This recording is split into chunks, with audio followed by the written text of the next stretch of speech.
let's just jump right into the video. The tiers are break the bank, self-explanatory.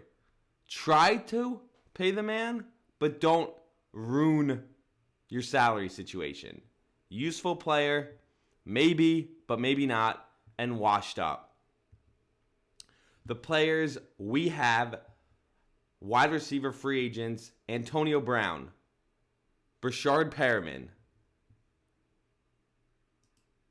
Cordell Patterson, Corey Davis, Curtis Samuel, Juju, Kenny G, Marvin Jones. Oh, wow. 2 Lion receiver free agents. That's interesting to note. Nelson Aguilar, Samuel Watkins, T.Y. Hilton, and William Fuller, Roman numerals.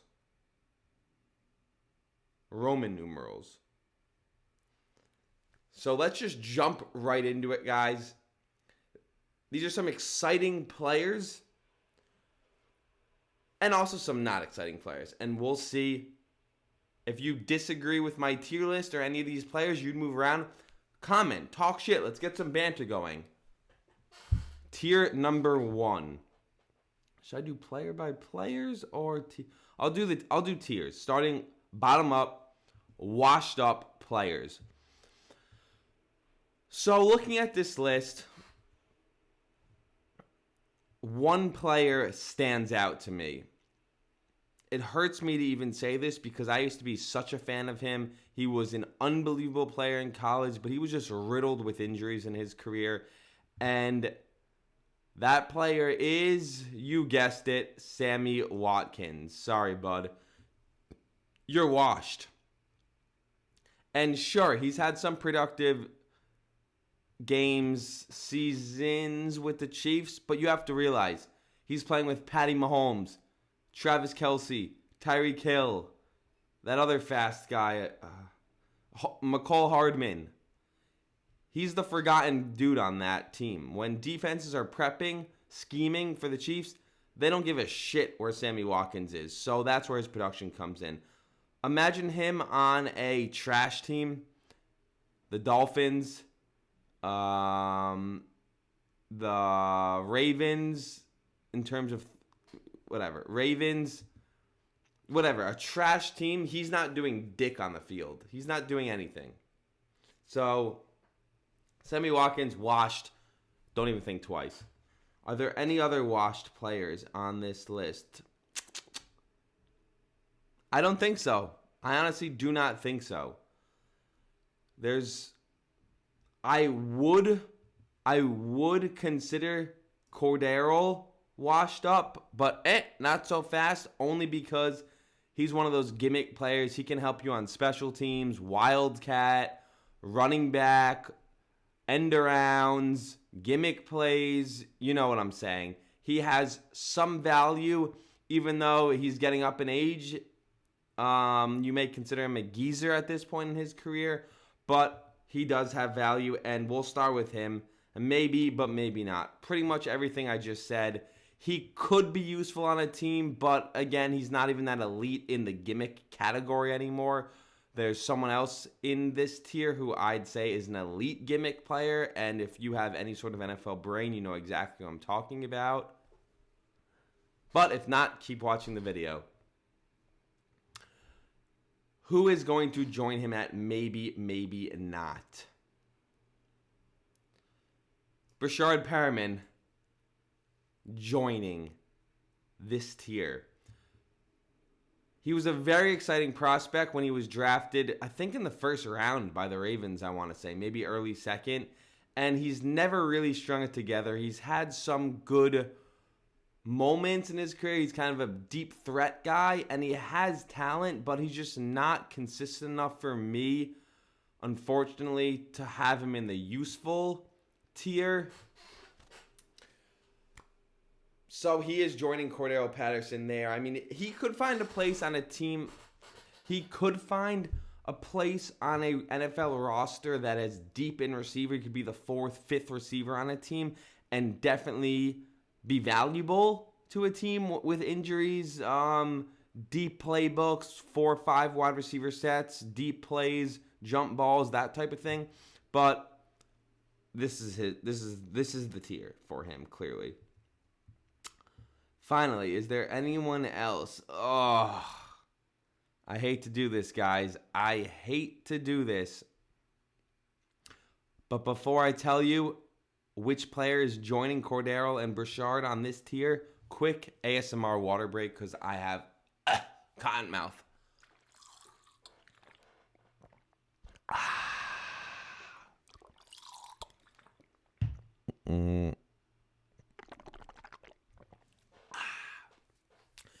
You know, some quick ASMR for some views, can't hurt. And I know you're on the edge of your seat, but T.Y. Hilton. Let's be realistic, guys and girls. He's getting old. In his career, he pretty much could only run deep routes. So he's not useful anywhere. He gets no separation anymore. So maybe, but maybe, probably, definitely not.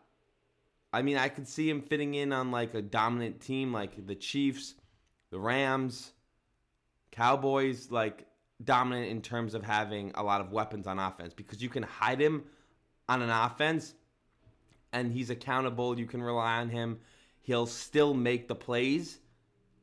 So definitely third, fourth receiver on the Chiefs, Cowboys, Rams. I mean, he will play somewhere, clearly, obviously, guys. He's on the list, but he's just not the old T.Y. we used to know.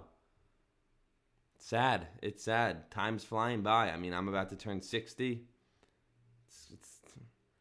COVID's aged all of us 20, 30 years. I'm about to hit 60, guys. So please, like, subscribe. Wish me a happy 60th. It'll mean the world to me. Thank you. On to the useful tier. So I feel like this tier maybe it'll have the most players, but maybe not. I'm looking at it right now. Useful. These players are straight up useful. Corey Davis. I personally think Corey Davis is a very talented football player. He's fast. He can get up and get the ball. Great yak. But unfortunately, he's been on the Titans his whole career. So what I'm trying to say is his game film, his statistics, everything surrounding his aura of Corey Davis is based off of the Titans. Run the ball, manage the game, don't drop back and throw the ball 50 times. I mean, he's been with Mariota, Tannehill. These aren't drop back, sling it around type of players. So he was hurt from what type of team he's on, but I still think he can be great as a number 2 on, like, let's say the Packers. He can be good on a lot of teams. Very useful.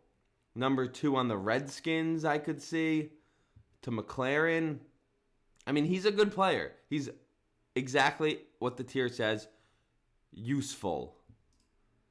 Joining Corey Davis on the useful tier, Nelson Aguilar. Another similar player in terms of what they can do for you on the field. He can line up anywhere. He has jets. He can run across the field. He can jump ball a little bit, I think. But last season for the Raiders, honestly, he was the best Raiders wide receiver hands down last year. Hands down. Sure, Darren Waller listed as tight end is pretty much a receiver, but semantics, tomato. Nelson Aguilar was the best Raiders receiver. He was a game changer. He was extremely useful in fantasy if you picked him up. So I could definitely see him getting a decent amount of money from a club out there, honestly. Nelson Aguilar, useful. Now, Marvin Jones. Honestly, you could consider Marvin Jones here. You really could. But I still think he has more left than T.Y. He can do much more than these players. Marvin Jones, similar to what I've been saying about these guys, he could be very productive on a good offense. The Saints, the Rams, the Cowboys, the Chiefs, Vikings. He can be good on a high-octane team. The problem with him is he has injury concern. He's getting older. But again, he's veteran presence, so he definitely will get money from a team. Honestly, I wouldn't be shocked if he just stays in Detroit. But this, to me, is the useful list. Now, some of you are going to be a little bit shocked with a player I have in the pay the man category, and I briefly mentioned him earlier, comparing him to an elite version of Cordero Patterson. But he's beginning to get some popularity. But realistically, a lot of you probably going to be like, who is that? Why would you list him there? And that is my guy, Curtis Samuel. If you followed the Panthers at all last year, he may have probably been their offensive MVP. Obviously, Christian McCaffrey, early injury, went down, week 2, 3? He was out for a majority of the year. And everyone was like, oh, Mike Davis, he's actually great.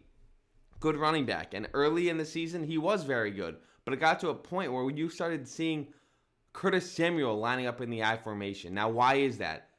Is it because Mike Davis stinks? No, I think we can all agree that Mike Davis is a very good running back in the NFL. He's actually a free agent also, and I will be doing this same type of tier with the 2021 NFL running back free agents later on. So subscribe to me, turn on the alerts if you're interested in that, which you clearly will be if you're watching this. So I will let you know when that is coming out. Follow me on socials for all that news. Back to Curtis Samuel. Basically, the Panthers used him as running back when they had a good running back in Mike Davis because he's just that goddamn explosive. They would give him the ball in the I formation, sweeps, wildcat, red zone, traditional receiver, in the slot.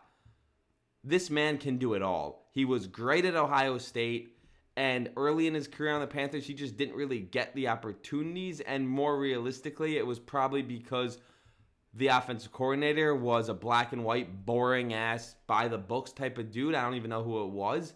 And then, Ron Rivera. It was Ronald Rivera. Not the offensive coordinator, but the head coach. I don't know who the OC was, but now Matt Rule, who's their coach? It's like a cool dude, right? Matt Rule. I like him. Is that him? Yeah, Matt Rule. Exactly. There you go. Matt Rule. He is an innovative, new, young, flashy coach, and he realized he's on my roster. Why not use him in what he's good at? Bill Belichick. Put the players where they're going to be able to succeed, not just have a role and throw players in and hope they succeed. So that's Curtis Samuel for you.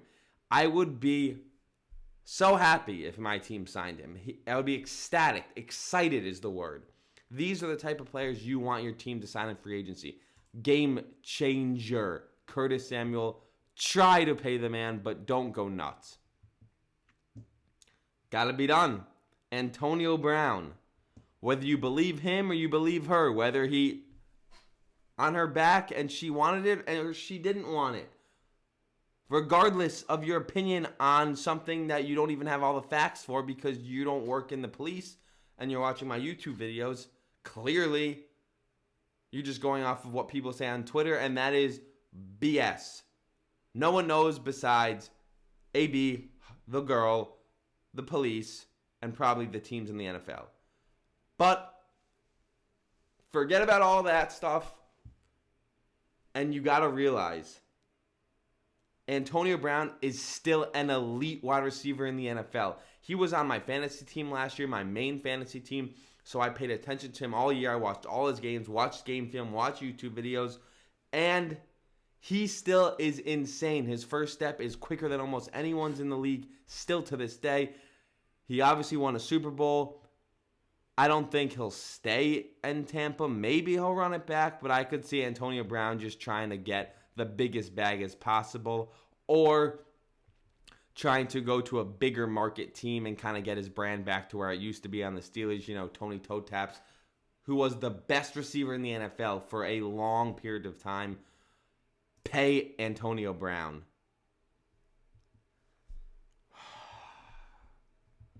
Juju Smith-Schuster. Honestly, you could put him here if you want to be a little bit harsh, but I don't think that'd be fair to him. You got to put him here. I personally have a love-hate relationship with Juju. I loved him. I hated him. I loved him. I hated him. I loved him. I hated him. And now I just flat out respect him. Look, he is a child. He's young. His social media antics are cringe city, Cody Co, cringe, that's so cringe, whatever.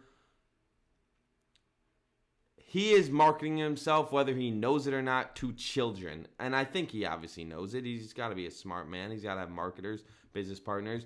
But he is a child. He's marketing a child. So just forget about him. Unfollow him. Get him off your timeline. Stop letting him frustrate you like he used to frustrate me with his dumb TikToks and his dumb voice and him being a actor in Danny Duncan's YouTube videos. Whatever. On the field, he's good enough. Early in his career, he definitely benefited from having Le'Veon, Antonio Brown, Big Ben, slinging the ball all over the field. He's not that receiver. He's not going to be an 80, 1,000, close to 10 touchdowns guy like I feel like he had in one of those early years. He's what he was last year. A slot guy. He'll get you the gritty yards. He'll go in the middle of the field. He'll get blown up by the linebackers. He'll get you the first downs, but he's one of those 8 for 37 guys. 6 catches for 58 yards. Those games that you need to have and that infuriate people who don't fuck with PPR and like standard, but that's what he is these days. He is a tough yards wide receiver guy, and he can play on anyone's team in the National Football League. So you pay the man, but definitely do not overpay the man. And finally, the last 2 receivers on this tier, I think are the best. Actually, I don't think. I know these are the 2 best. Kenny G and William Fuller IV. What is that? 4th, 5th, 100th, 6th, 9th? I don't give a shit about your Roman numerals, Will. I care about your production on the field. And unfortunately, that's not all with Will. He took performance-enhancing drugs last season, as you know, suspended, ruined some of my fantasy teams, ruined some of your fantasy teams, ruined the Texans fans' dreams. He was balling with Deshaun Watson as the number 1 last year.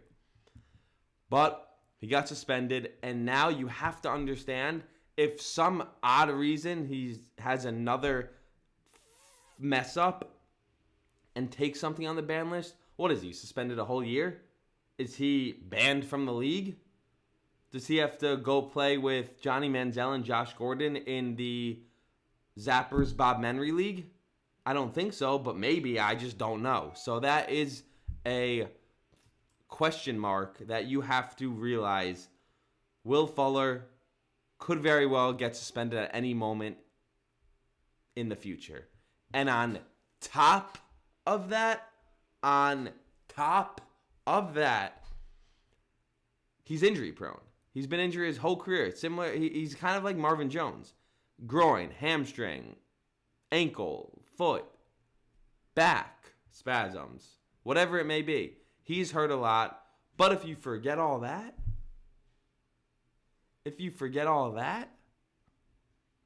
he's one of the most explosive football players in all the National Football League. He does similar things to what Tyreek Hill can do, and he proved to us he can run real routes and not just the bombs, streaks, go routes. But you can't break the bank for him. I'm sorry, you just can't. Basically, all I just said, injury-prone, performance-enhancing drugs. You try to pay the. I mean, he's clearly the best one here. If I had to rank this, I'd go here. But actually, let's do that real quick. I'm going to rank the tiers. So, obviously, he's alone. Yep, I put Rashard. He can do the most for your team. I think that. I think that is accurate. I think that's accurate. And finally, what you've all been waiting for, will a player make the break the bank tier? And I just gave it away pretty much. Yes, sir. Kenny Galladay. I have a love-hate relationship with him as well because last year in my main fantasy league, PPR, 14 teams, again, not some scrawny-ass 8-team, 10-team league. We got the big gun, 14-team PPR. I had the 4th pick, so I got Zeke in the 1st, and then snaking back, my decision was Allen Robinson or Kenny Galladay. And as you can guess, I chose Kenny Galladay, and I think it took, I'd say, 22 months off my life. 22 months off my life because I drafted Kenny Galladay last season in fantasy. Because he'd be injured. They'd be like, Kenny Galladay will play next week. Doesn't play. Kenny Galladay's good for next week. Doesn't play. Kenny Galladay's good for next week. Doesn't play. Happened the whole year. Kenny Galladay does play. Leaves at halftime. Kenny Galladay is not playing this week for no reason. He's not hurt. He was practicing, but he's just not going to play. Contract year. Free agency. Doesn't want to get hurt. And then he would play. Scored a touchdown every game. 20-plus fantasy points. Eyes closed. Wide receiver 1. Like I drafted him as. But that's beside the point. Kenny Galladay is a baller. Kenny G, number 1 receiver. Plug him in on a good team. Plug him in on a bad team, and he will produce 80 catches, 1,100 yards, double-digit touchdowns with ease for my guy, Kenny G. So that is the tier. Let me know what you think, guys. Roast me if you disagree. Let me know what you do agree with. If you'd move any of these dudes around. Opinion on Antonio Brown and Juju. If I introduce you to Curtis Samuel or if you already know about Curtis J. So again, please like, subscribe, share, comment, everything. It's 2021. You know what I'm talking about. And like I mentioned earlier, I will be doing this same type of video with NFL running backs, quarterbacks, maybe O-line, but honestly, who gives a shit? So probably not O-lines. And then realistically, I'll just do one for the entire list of notable defensive free agents. Thank you. Have a wonderful day. I don't know why I just did that. One more ASMR. See you next time. Peace.